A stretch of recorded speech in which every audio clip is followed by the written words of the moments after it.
Try to understand theorem number 1.2.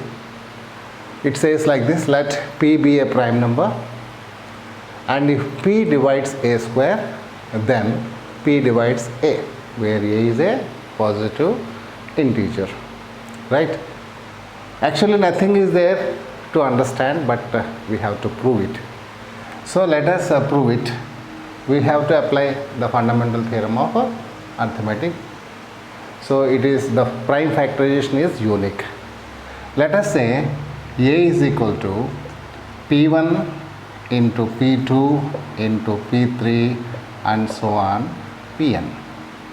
A is a composite number, positive integer. So A is the product of P1, P2, P3. That means P1, P2, P3 are up to Pn are the factors.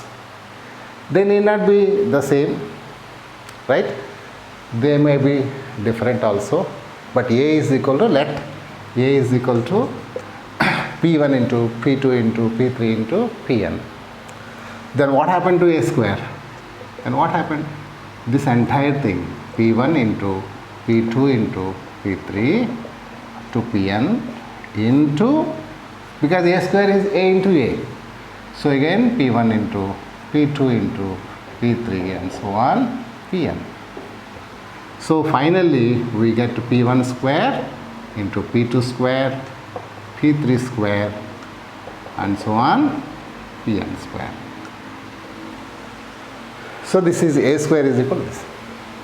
So what is given here? P divides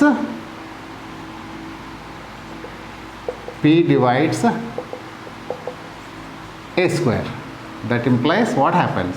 P is a factor of A square. P is a factor of A square. A square is equal to this. That implies what happens? P is a factor of P is one of the factor, because if P is a factor of A square, then P will be there in this.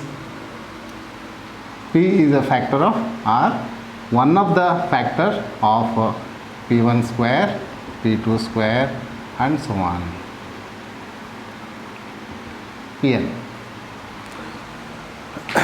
So that implies P is a factor of, if I can say P1 into P2 into P3 up to Pn. I can write like this also.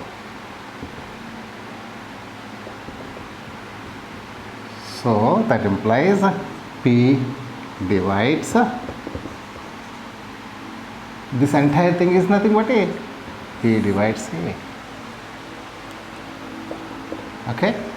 In this it looks funny, but this is how we have to prove it. I hope you have understood. Do it 2 or 3, 4 times.